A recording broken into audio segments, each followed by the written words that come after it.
교회 홈커밍 주일을 맞이하여서 하나님의 집 또 성도의 가정인 교회에 계신 여러분, 오늘 이 예배 자리에 있는 여러분은 참으로 복된 사람들, 또 하나님의 은혜와 위로 가운데 있는 사람들이라고 생각합니다. 누가 복된 사람입니까? 누가 하나님의 은혜와 사랑 가운데 있는 사람입니까? 하나님 안에 있는 사람입니다. 하나님과 가까이 하는 사람입니다.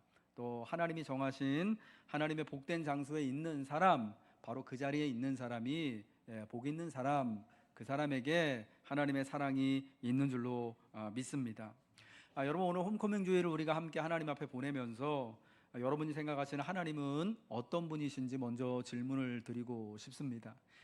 우리에게 다 하나님은 우리 아빠 하나님이시고 그리스도 예수의 하나님이시고 우리를 사랑하시는 분으로 우리 성도님들은 잘 알고 계십니다. 여러분, 근데 대부분의 또 세상 사람들은, 그러니까 교회 나오지 않는 사람들, 혹은 우리처럼 이렇게 신앙생활을, 교회를 잘 나오시다가 사실은 근래에 또 예배당에 교회에 나오지 않는 분들이 굉장히 많잖아요. 오늘 정말 성경에 말씀하는 또 잃어버린 아들과 같은 분들이 여러분 오늘 우리 시대에 너무너무나 많은데, 여러분 그분들이 생각하는 하나님, 그분들이 경험했던 하나님은 과연 어떤 분이시겠습니까? 세상 사람들은 하나님이 계심을 부정하지는 않습니다. 하나님은, 신은 계시지 않다, 교회에서 말하는, 목사님이 말하는 하나님은 계시지 않다라고 생각하는 사람은 별로 없습니다. 왜냐하면 여러분 우리 주변에 믿지 않는 이웃들 한번, 교회 나오지 않으신 분들 한번 생각해 보십시오. 우리가 교회는 나오지 않지만 사람들에게는요 다 신앙심이라는 게 있잖아요. 제가 지지난주에 내년에, 특별히 2026년에 우리 그리스도인들이 주의해야 할 것으로 뭐 말씀드렸죠? 저 같은 목사는 AI 조심해야 되고, AI 조심해야 되고, 그리고 성도들은 뭘 조심해야 하고 이제 얘기했다 그랬죠? 미신. 저기 점집 가서 점 보고 타투, 이거 뭡니까? 이런 타로집 가가지고 이렇게 오늘의 운세 보고 이런 거 하는 거요. 여러분, 예수 믿는 사람들이 그런데 안 갈 것 같지만, 여러분 기독교인들 중에서도요, 권사님들도요, 사주 보러 가시고요, 얘랑 우리 아들이 결혼하는데 잘 살 것 같습니까? 궁합 보러 가시고 하신대요. 우리 남편 이번에 출장 가는데 자, 일이 잘 될까요? 이거 물어보러 보살님 찾아간다라는 거예요. 굉장히 많으신 분들이. 근데 그런 미신들 우리가 특별히 주의해야 한다라고 이야기를 드리지 않았습니까? 여러분, 우리나라 사람들은요, 아마 우리나라 사람들만 그렇지 않고 대부분의 사람들한테는요, 마음속에 이 영혼의 신앙심이라는 게, 좋게 말하면 신앙심이고, 신에 대한, 절대제에 대한 그런 이제 마음이 있어요. 살다 보면 다 생기는 거예요. 내가 어떤 특별한 신앙을 가지고 있지 않더라도 마음속에는 절대자가 있을 거야라고 하는 마음. 아니, 적어도 혹시라도 내가 한 번도 하나님을 만나보지 못했지만, 내가 한 번도 어떤 그 종교에서 말하는 절대자를 내가 경험해보지 못했지만, 그래서 없다라고 말하는 순간 뭔가 괜히 찜찜하잖아요. 여러분, 그게 이제 터부라고도 할 수 있고 미신이라도 할 수 있는 건데, 괜히 안 믿는 사람들한테 하나님은 없어, 안 계셔, 내가 보지 않았으니까 하나님은 계시지 않은 거야, 하나님이 계시면은 저 목사님이 저렇게 힘들게 살까? 하나님이 계시면은 저 권사님들 저렇게 뭐 몸도 아프고 그러실까? 안 계셔, 이렇게 말하는 사람 그렇게 많지가 않아요. 왜냐? 그렇게 괜히 말했다가 자칫 잘못 진짜 계신 하나님한테, 하나님이 계셔가지고 야단 맞을까봐, 혼날까봐, 여기 이제 그런 터부가 있는 거죠. 그래서 하나님이 계시다라는 것을 하나님에 대해서 어떻게 생각합니까? 라고 물어보면, 하나님은 뭐 계시겠죠. 뭐 당신들도 예수 믿으니까. 그런데 하나님이 존재하시는 것을 이렇게 부정하고 싶은 마음은 별로 없지만, 그러나 그 하나님이 나하고는 별로 관계가 없으신 분으로 이해를 하고 있어요. 하나님은 적어도 세상에는 무관심한 분, 적어도 나하고는 별로 친하지 않은 분 정도로 이해를 한다라는 겁니다. 세상이 돌아가는 일에는 관여하지 않고, 하나님 뭐 어쩌다가 가끔 기적이 있으니까 어쩌다 가끔 정말 하나님 마음에 드는 사람한테만 조금 도움을 주시는 분 정도? 이제 그렇게 이해하는 게 세상 사람들이 생각하는 하나님의 이해이고, 아마도 교회를 우리 같이 이렇게 다니다가 교회를 떠난 우리 옛 교우들이 이해하는 하나님도 그와 비슷할 거라고 생각합니다. 하나님의 계심을 부정하진 않지만, 내가 하나님한테 받은 게 너무 없어서 이 교회 가가지고 있으면은 목사님이 다 하나님이 도와주신다고 그러고 하나님이 사랑한다고 그러고 하나님이 구원해 주신다고 했는데 내 삶이 별로 변한 것 같지가 않고 오히려 교회에서 낙심되고 힘들어서 교회를 떠나신 분들이 굉장히 많잖아요. 그러다 보니까 하나님에 대해서 하나님이 계시기는 계시지만 마음이 상한 사람, 실망한 사람이 너무너무 많다라는 것이죠. 근데 여러분, 우리 기독교에서 말씀하는 하나님이 어떤 분이신가? 하나님에 대해서 가장 선명하고 분명하게 알려주는 이야기가 바로 오늘 누가복음 15장에 우리가 읽은 예수님이 직접 말씀해 주신, 그러니까 여러분 이건 예수님의 설교인 거예요. 오늘 손진수 목사가 설교하는 게 아니라 예수님이 설교하신 거를 제가 다시 한번 여러분에게 전해드리는 겁니다. 바로 그 탕자 이야기, 우리에게 잃어버린 아들 탕자라고 알려져 있는 바로 이 탕자의 이야기가 하나님이 어떤 분이신지를 가장 분명하게 알려주는 이야기라는 겁니다. 여러분 탕자를 잘 아실 겁니다. 전통적으로 가정이나 공동체의 기대를 저버리고 자기 멋대로 방탕하게 살아가는 사람을 탕자라고 부릅니다. 이제 우리 예수님의 이야기를 같이 한번 들어가 볼까요? 어떤 사람에게 아들이 2명 있었습니다. 그 둘째가 하루는 아버지에게 자기 몫의 재산을 미리 상속해 줄 것을 요구합니다. 여러분 이 일은 사실은 아버지에게 굉장히 불효하는 일이었던 거예요. 그 옛날 유대 사회에서 아버지가 돌아가시기도 전에 자기 몫의 유산을 달라는 것은 아버지 죽기를 바란다라는 의미인 거예요. 그런 의미인 거예요. 그래서 사실은 유대법에 의하면, 율법에 의하면 이런 부모에게 망령되게 행하는 자, 부모를 공경하지 않는 자잖아요. 이런 자식은 하나님이 어떻게 하시라 그랬냐면, 여러분 지금은 그런 거 아니에요. 그 옛날에 돌로 쳐서 죽이라고 했어요. 아마 그거는 유대 사회나 그 옛날에 우리나라 조선시대나 고려시대나 그 이전의 시대나 다 비슷했을 거예요. 부모한테 제대로 못하는 자식은 어느 동서고금을 막론하고 그렇게 사실은 사람들에게 돌에 맞아 죽든지 조리도물림을 당하든지 아주 나쁜 놈이라고 이렇게 낙인이 찍혀야 되는 건데, 이 아버지가 어떻게 하냐면요, 그 아들의 요구를 들어줍니다. 그래서 아버지의 재산, 아버지가 죽은 이후에 자녀들에게 주어야 될, 아들들에게 주어야 될 몫을 미리 각각 아들들에게 나눠줍니다. 여러분 다음 주에도 우리가 살펴보겠는데 재산을 누구누구에게 줬어요? 각각 나눠줬어요. 성경에 보면 이 재산을 요구한 작은 아들한테도 주고 그 큰 아들한테도 각각 준 겁니다. 유산을 미리 상속한 둘째는 아버지의 재산을 다 모아가지고 오늘 성경에 보니까 저 먼 나라로 가서 거기서 허랑방탕하게 재산을 다 허비했다, 낭비했다라고 말씀합니다. 여러분 그 옛날에 아버지에게 받을 수 있는 유산은 뭘까요? 여기서 성경에서 말씀하는 유산은 대부분 땅이에요. 대부분 땅입니다. 땅. 우리가 현금이나 돈이나 저 은행에 예치되어 있는 돈이나 비트코인이나 주식 이런 게 아니라 땅인 거예요. 우리가 보통 물려주는 건 대부분 땅입니다. 지금도 여러분 사실 그렇지 않습니까? 부모님들이 자식들한테 이 현금으로 이제 몇 억씩, 몇 천만 원씩 물려주실 수 있는 분 별로 안 계실 거예요. 보통 지금도 재산으로 물려주는 게 뭐냐면 땅이에요. 집을 매매해 준다, 이렇게 증여해 준다든지 땅을 물려준다든지 그런 거지. 사실은 지금도 현금을 물려주는 게 아니란 말이에요. 그렇게 현금으로 이제 재산을 나눠줄 수 있을 만큼 되면은 굉장히 이제 사실은 있는 부유한 분이 되겠지요. 이 아버지는 물론 그렇게 부유한 사람입니다. 근데 그 옛날에 재산을 물려줄 재산 유산으로 나눠주는 건 뭐냐면 대부분 땅이에요. 유대 사회에서 우물이 있는 땅, 오아시스가 있는 땅, 농경, 농사 지을 수 있는 포도원, 혹은 또 이렇게 또 이 사람들이 이제 유목하는 사람들은 많이 이제 그 양떼나 소떼나 양떼나 염소떼나 소떼를 이렇게 재산으로 나눠줬을 거예요. 그래서 이것을 다 받아가지고 이 아들이요 재산을 다 모아가지고 갔습니다. 이걸 여러분 땅을 다 가지고 갈 수가 있습니까? 그게 안 되니까 어떻게 했을까요? 다 현금화했어요. 그 당시에 유통할 수 있는 돈으로 금이나 은 같은 걸로 바꿨겠죠. 그걸 금이나 은으로 다 바꿔가지고 아버지의 집을 떠나서 먼 나라로 가는 거예요. 그리고 거기서 마구 재산을 쓰면서 다 낭비하며 살았습니다. 그리하여 마침내 아버지에게 받은 유산을 다 써버린 후에 흉년이 들었습니다.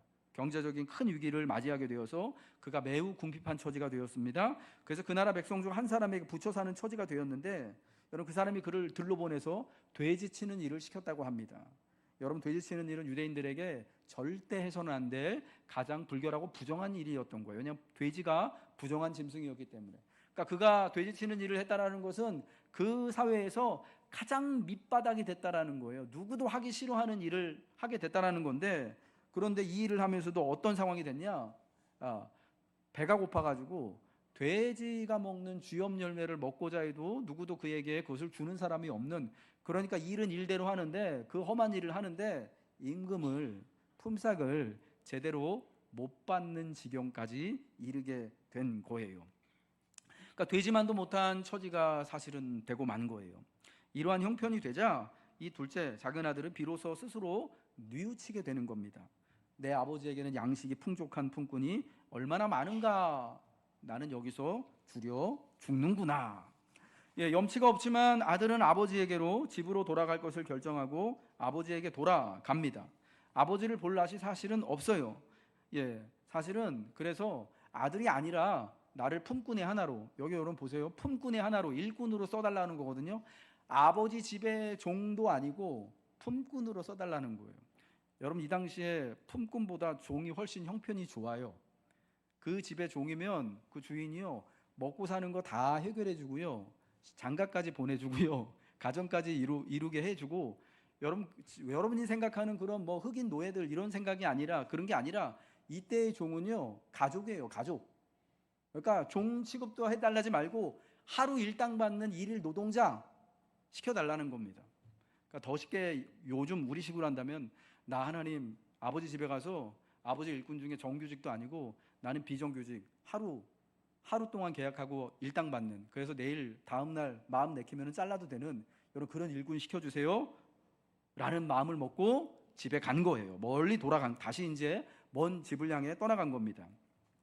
근데 아버지는요, 저 아들이 아직 멀리 있을 때 아들이 오는 것을 보고 단박에 아들임을 알아보고요, 달려가서 목을 안고 입을 맞춥니다. 근데 이 아들이 진짜 원래 집 나갈 때 그 모습이 아니었잖아요. 옷은 다 해진 거짓골이고, 이 가락지도, 이 아들을 상징하는 이 뭡니까, 반지도 잃어버리고 신발도 없는 진짜 상거짓골이었는데, 단박에 멀리서 알아보고 달려가가지고 그를 측은히 여겨서 목을 안고 입을 맞춥니다. 돌아옴을 기뻐해서 종들에게 명해서 제일 좋은 옷을 가져다가 입히고 손에 가락지, 아들의 반지를 끼우고 발에 신을 신기웁니다. 그는 신발도 없이 맨발이었습니다.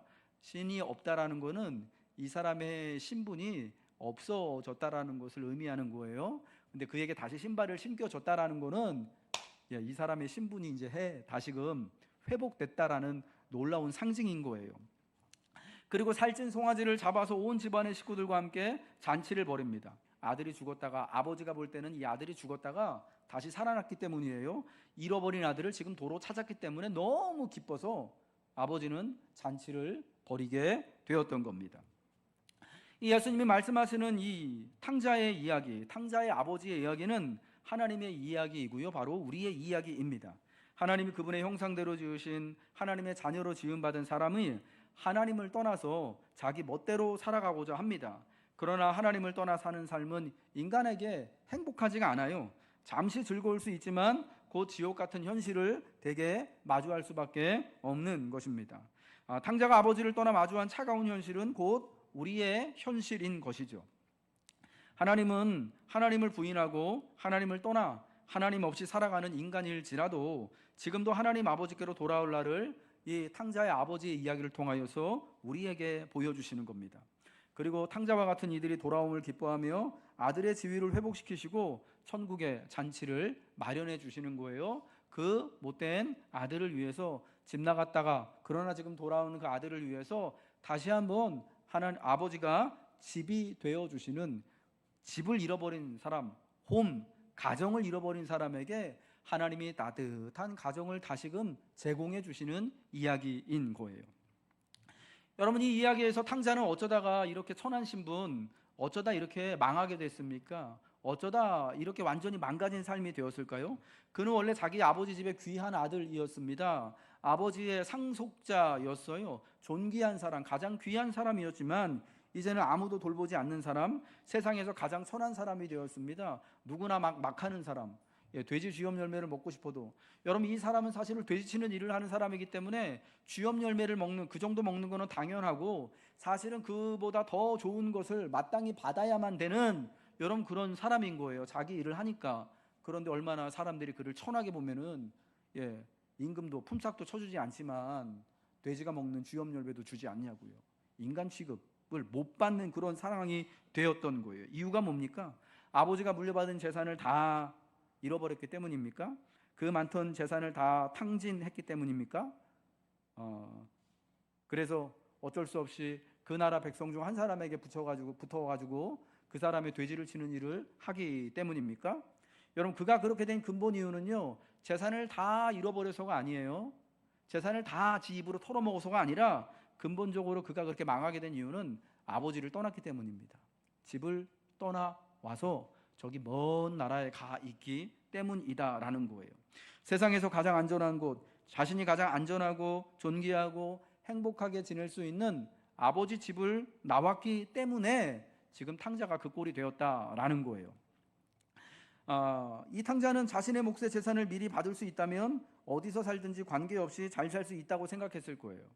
그래서 재산을 받자마자 다 돈으로 바꿔서, 금은으로 바꿔서 아버지 집이랑 멀리 있는 저 먼 나라로 간 것 아니겠습니까? 아버지가 아니라 아버지 재산만 있다면 꼰대 같은 아버지에게서 숨 막힐 것 같은 집에서 탈출해서 내가 하고 싶은 것을 하며 인생을 제대로 내가 내 꿈을 펼치면서 내가 살 수 있을 것만 같을 것이라 여겼을 것입니다.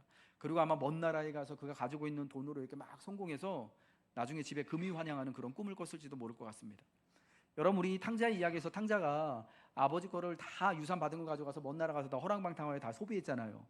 여러분 한번 생각해 보세요. 이 사람이 그 많은 재산을 가져가서 그냥 입으로 다 털어먹었을까요? 여러분 만약 오늘 예배 마치시고 이제 집에 돌아가셔서 지난주에 사놨던 로또가 혹시 사시신 분 있으신지 모르겠는데 저도 종종 그런 마음 들거든요. 나 하나 사볼까? 한번 사서 뭐 번호 한번 써볼까 이런 생각이 드는데 혹시 그게 한 10억짜리 혹은 뭐 50억짜리 여러분 딱 당첨되면 여러분 어떠실 것 같아요? 이거 그냥 하는 얘기니까. 네, 그냥 하는 얘기니까, 꿈 같은 얘기니까 말씀드리는 거예요. 여러분 참 그랬으면 참 저는 좋겠습니다. 돈 주는데 싫어하는 사람 어디 있겠습니까? 여러분 만약 그렇다면 뭐 그거 세금 떼고 뭐 하고 남은 돈 가지고 여러분 뭐 하고 싶으세요? 뭐 쓰는 것도 하루 이틀이지 그 많은 돈을. 물론 우리가 솔직히 저나 여러분이나 돈이 없는 사람들이라서 별로 이렇게 있어 보지가 않아가지고 우린 여러분 쓰는 것도 잘 못 쓰는 사람들이잖아요. 그렇죠? 돈도 쓸 줄 아는 사람이 쓰는 거거든요. 돈 쓸 줄 모르는 사람들은 또 쓸 줄 몰라요. 아마 그래가지고 막 쓰다가 그래도 막 남을 거예요. 여러분 그러다 보면 아마 뭐 그래도 좀 평범하고 뭐 대부분의 사람들이 이걸 가지고 뭐 할까를 생각하게 되겠죠. 내가 주식에 투자를 할까? 비트코인을 살까? 요즘 미국에 ETF가 유행이라는데 그거 한번 사볼까? 우리나라 조선주 한번 사볼까? 아니면은 지금 저 강남에 똘똘한 아파트 한 채를 한번 살까? 지금 살 수 있으면 늦지 않았나? 여러분 그런 생각하지 않겠습니까? 혹은 내가 그동안에 하고 싶었는데 여유가 없어서 날 도와주는 사람이 없어서 못했던 일들 하고 싶은 마음 들지 않겠습니까? 그래서 아마 사업도 하고 투자도 하고 이렇게 하려고 했을 거예요. 아마 저는 이 탕자에 대해서 상상해 보건대 먼 나라에 가서 그렇게 큰 투자에 큰 손으로 이렇게 대접받으면서 막 그런 일들을 알아보고 정말 사업의 일들도 이 사람이 하지 않았을까? 이건 여러분 상상입니다. 아직 성경에는 나와 있는 얘기는 아닙니다만 그러지 않았을까 싶어요. 그러다가 경험이 없잖아요. 그러니까 다 털어먹은 거 아니겠습니까? 뭐 우리 사는 거랑 다 비슷비슷했을 거예요. 여러분 그가 그랬던 거예요. 자기 하고 싶은 일 한번 원 없이 한번 해봤는데 망한 거죠. 여러분 집을 떠날 때 이 탕자에게 제일 중요한 건 뭐였냐면은 아버지도 아니고 울타리가 되어주는 아버지의 집도 아니고 그냥 아버지의 재산이었던 거예요. 저 땅을 내가 금과 은으로 바꿔서 어디든지 가면은 내가 하고 싶은 일을 잘할 것이고 내가 그래서 성공해서 집으로 금이 환영하면 어쩌면 여러분 그런 마음이 있을지도 몰라요. 우리 아버지한테 내가 받은 거 2배로 갚아줄 수 있을 텐데. 여러분 젊은 아들들은 여러분 허황된 꿈들이 있거든요. 내가 지금 처지가 이렇지만 나중에 내가 우리 아빠한테 지금 내가 불효하는 것 같지만 나중에 내가 돈을 이만큼 벌어가지고 내가 효도해 드려야지. 나중이 아니에요. 지금 잘해야 되는 거를 여러분 꼭 기억하시길 바랍니다. 예, 아버지도 필요 없고 지금은 내가 아버지의 집도 필요 없다라는 것이 집 나갈 때 탕자의 마음이었던 거죠. 예, 그게 내 삶과 행복에 영향을 미치지 못한다.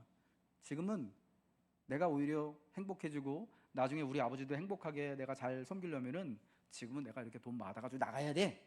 이런 마음이었을 거예요. 예, 아버지의 재산이 있으면 내가 지금 더 잘할 수 있다. 예. 여러분 인생에서 가장 중요한 것이 여러분 무엇이라고 생각하십니까? 탕자는 아버지도 아니고 집도 아니고 아버지의 재산, 현금화할 수 있는 재산이라고 생각했던 거예요. 돈이라고 생각을 했던 거예요. 그래서 그 재산을 다 그 받은 유산을 현금화해서 먼 나라로 간 것이죠. 그런데 결국 그 많은 재산은 아들을 지켜주지 못합니다. 금세 바닥이 나는 거죠. 여러분 재산이 현금화할 수 있다라는 것에 우리는 주목을 해야 되는 거예요. 현금화가 가능하다라는 것은 그 얘기는 이 재산이 유동적이라는 거잖아요. 언제든지 내가 가지고 있다가 딴 곳으로 이렇게 내가 잘 맡고 있는 것 같은데도 이렇게 흘러갈 수 있다라는 겁니다. 오늘 성경에 나오는 흉년이나 금융의 위기나 전쟁이나 IMF와 같은 경제 위기가 오면 언제든지 바닥나고 없어질 수 있는 성질이 바로 재산, 돈인 거예요. 여러분 돈이 최고일 것 같지만 돈이 영원할 것 같지만 그렇지 않습니다. 반짝이는 금이 세상에서 가장 아름답고 오래갈 물건인 것 영원히 변하지 않는 것 같지만 그렇지 않습니다. 흉년이 오면 돈이 많아도 금을 막 이만큼 짝으로 쌓아놓고 있어도 그게 쓸모없는 것이 될 수 있는 것이 우리 현실에서 종종 일어납니다. 여러분 그러한 상황을 인플레이션 상황에서 우리가 사실은 경험하지 않습니까? 전 세계적으로 정말 최악의 인플레이션이라고 부를 수 있는 것이 두 번 있었습니다. 1920년대 독일에서 독일 바이마르 공화국 시절입니다. 1921년과 23년 이때 독일이 최악의 인플레이션을 경험을 해요. 1차 세계대전이 끝났어요. 독일이 그때 패전국이잖아요. 그래서 영국이나 프랑스와 같은 1차 대전의 승전국에 막대한 전쟁 배상금을 물어줘야 했습니다. 근데 이거를 갚으려고 이 정부가 어떻게 했느냐? 전쟁에서 졌는데 돈도 없잖아요. 근데 전쟁 배상금이 엄청나거든요. 그러니까 이걸 다 감당이 안 되니까 독일 정부에서 그때요 독일 화폐를 마구마구 찍어댄 거예요. 무제한으로. 나라의 정부가 가지고 있는 막강한 권한 중에 하나가 화폐를 찍어내는 거거든요. 근데 함부로 막 찍어내면 안 되잖아요. 돈이 너무 많이 풀리면은 그게 또 세상이 또 난리가 납니다. 여러분 그래서 물가는 하루에도 막 수십 배씩 이때 상승을 했고 빵 한 조각 가격이 아침과 저녁이 다를 정도였다고 합니다. 월급을 받자마자 장을 봐야 했고 돈을 수레에 싣고 다녔대요. 수레에 싣고 다녔대요. 국민의 극심한 불안이 계속 이어지다 그때 어떤 결과가 되냐면 히틀러와 나치와 같은 사람들, 히틀러의 나치당이 사람들의 마음을 얻어서 야, 이 정부 못 살겠다 가라옵자 하다가 나치가 정권을 잡고 결국은 2차 세계대전을 일으키는 원인을 제공하는 일이 되었다고 합니다. 근데 여러분 이런 일이 1920년대니까 한 100년 전 일이잖아요. 그럼 지금 세상은 안 일어날 것 같죠. 근데 여러분 참 희한하게도요. 정말 무섭게도 2000년대 초반 저 아프리카 남아프리카의 짐바브웨라고 하는 나라가 있는데 거기서 이와 유사한 정말 인플레이션, 학자들은 이거를 하이퍼 인플레이션이라고 부릅니다. 그 인플레이션 현상이 있었대요. 이유는 급진적인 토지 개혁과 경제가 붕괴되었기 때문이다라고 합니다. 여기도 막 돈을 막 찍어냈나 봐요. 연간 인플레이션, 그러니까 물가 상승률이요 수억 %였대요. 그때 짐바브웨가. 예. 우리는 내년에 물가 오르는 게 한 15%만 올라도 아주 그냥 미치고 환장할 것 같은데 아주 아우성 칠 겁니다. 갑자기 라면값이 지금 라면값 얼마죠? 우리 아내가 시켜가지고 저는 잘 모르지만 한 1,500원 이렇게 합니까? 편의점 가면 한 2,000원 이렇게 하나요? 근데 그게 갑자기 내년에 3,000원 한다 그러면 아주 그냥 난리가 날 겁니다. 근데 이때 짐바브웨는요 인플레이션이요 수억 %였대요. 그래서 나라에서 여기도 그때 그래서 돈을 찍어냈는데 100조 짐바브웨 달러를 지폐로 찍어냈대요. 100조. 우리나라 제일 비싼 지폐가 5만 원이잖아요. 원래 10만 원권도 5만 원권 찍을 때 같이 찍으려고 했는데 이게 저기 그 지하 경제로 가가지고 뇌물로 쓰이고 혹시 이게 또 저기 될까봐 나라에서 10만 원권을 안 찍었다 그러더라고요. 근데 여기는 그때 지폐를 얼마짜리를 찍었냐면 100조 짐바브웨 달러 지폐를 찍어가지고 발행을 했대요. 100조. 별로 안 놀라시네요. 우리는 사실은 억만 해도 이렇게 막 이게 막 턱이 막 확 빠질 것 같은데 조면은 이거는 진짜 뭐 상상이 안 되는 그런 돈인데 종이 한 장 화폐를 100조 달러짜리를 찍었다라는 거예요. 그러니까 사람들이 그때 빵 한 덩이를 사기 위해서 돈을 마대자루에 담을 정도였답니다. 여러분, 그러니까 그때 사람들이 어떻게 살겠어요?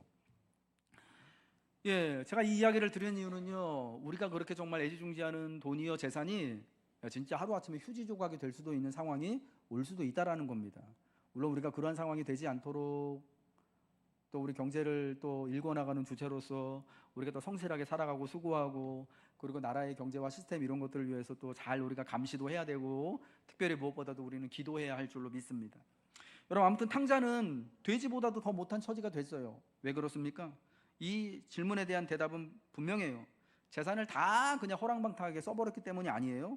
사업에 실패했기 때문이 아니에요. 자신의 부유한 생활을 유지할 돈이 없기 때문이 아니라 아버지를 떠났기 때문인 거예요. 자신을 돌봐주고 울타리가 되어줄 아버지의 집이 없기 때문에 그 꼴이 된 거예요. 예, 돼지치는 일을 하면서 돼지의 사료를 먹고 싶어도 먹을 수 없는 상황이 돼서 이 아들이 깨달은 게 세 가지가 있습니다. 첫 번째는 우리 아버지 집에는 양식이 풍족한 일꾼이 많은데 나는 여기서 줄여 죽는구나. 우리 아버지 집에 있는 품꾼들은 하루 일당을 받아서도 배 안 고을고 사는데 나는 굶어 죽겠네. 두 번째, 내가 아버지께 정말 큰 죄를 졌구나.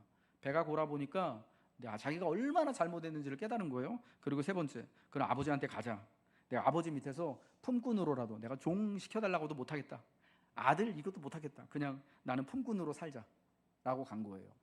여러분, 이 아들이 아버지 집으로 돌아가고자 한 거는요, 아버지가 너무 그립고 내가 이제 아버지의 사랑을 깨닫긴 했어요. 잘못한 걸 깨닫고. 여러분, 그러기도 하지만 그거는 사실은 요만큼밖에 안 되고, 사실 아버지께로 다시 돌아가게 된 이유가 뭐냐, 이 비유를 보면 죽게 돼서 그런 거예요. 배고파서 망하게 됐으니까 아버지한테 잘못한 거는 맞아. 그런데 사실은 결정적인 이유는 뭐냐면, 내가 정말 잘못했네 하는 마음을 가지고 가면서도 살기 위해서 간 거예요. 살기 위해서. 근데 이 아버지가 참 좋은 분이죠. 여러분, 세상의 모든 아버지들이 다 그러시길 축복합니다. 여러분, 오늘 이 자리에 계신 아버지 어머니들이 우리 하나님을 닮아서 그런 아빠가 되고 엄마가 되기를 저는 축복합니다. 제가 또 그런 부모가 됐으면 좋겠습니다. 얘가 왜 뻔히 돌아왔는지 알잖아요. 아버지가 보고 싶어서, 아버지가 그리워서 온 게 아니라 죽기 싫어 온 거거든요. 솔직하게 말하면. 아버지 잘못하긴 했는데 아버지 저 좀 살려주세요. 저 품꾼이라도 써주세요. 절 좀 고용해 주세요. 죽기 싫어 온 거예요. 살려고 온 거예요. 여러분, 그럼에도 불구하고 그 형편을 다 알고 그 마음이 어떤지도 아는데도 불구하고 받아주잖아요. 안아주잖아요. 품꾼이 아니라 다시금 그 사랑하는 아들, 다시금 유산을 다 말아먹은 이 아들을 자기 유산을 상속한 아들로 다시금 지위를 회복해 주는 것 아니겠습니까? 이게 여러분 하나님 아빠의 마음이다라는 거예요. 하나님의 모습이시다라는 거예요. 떠나본 사람만이 깨닫는 것이 있습니다. 아버지의 집이 얼마나 좋은지, 아버지가 나한테 얼마나 소중한 분인지, 아버지는 나를 얼마나 사랑하는가. 그런 면에서 작은 아들은 떠났기 때문에 비록 아빠의 마음을 아프게 했지만, 아버지의 재산을 다 잃어버렸지만 인생에서 가장 소중한 교훈을 얻은 것입니다. 떠나본 사람만이, 그리고 돌아온 사람만이 깨닫는 은혜입니다. 사랑입니다. 여러분, 떠나본 사람만이 깨닫고 떠나본 사람에게 복이 있는 것은 어떤 거냐? 그 사람이 돌아오기 때문에 복이 있고 그에게 깨닫는 교훈이 의미가 있게 되는 거예요. 한번 떠났던 사람, 그러나 다시 돌아온 작은 아들과 같은 이들에게 이 모든 은혜와 회복과 놀라운 교훈이 있는 거예요. 깨닫고 돌아오게 될 때 다시 아버지의 귀한 아들이 되는 이 기적을 누리는 겁니다. 이제 말씀을 마치겠습니다. 오늘 이 자리에 계신 우리 귀한 교우 여러분들, 우리 이웃 여러분들, 가족 여러분들, 우리는 모두 예수님의 이야기 속에 등장하는 이 아들들과 같아요.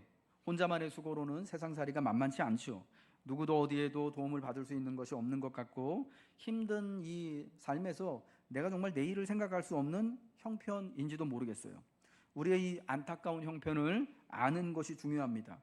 그리고 내 인생의 울타리가 되어주시고 나를 위해 내 인생의 집, 영원하신 하나님과 함께 머물고 살아갈 곳을 예비하시고 기다리시는 하나님께로 돌아오시기를 간곡히 요청드립니다. 죽었다 다시 살아난 아들, 잃었다가 다시 얻은 아들로 인해 기뻐하며 즐거워하실 하나님께서 아빠가 되셔서 여러분의 안식처, 여러분의 홈이 되어 주실 것입니다.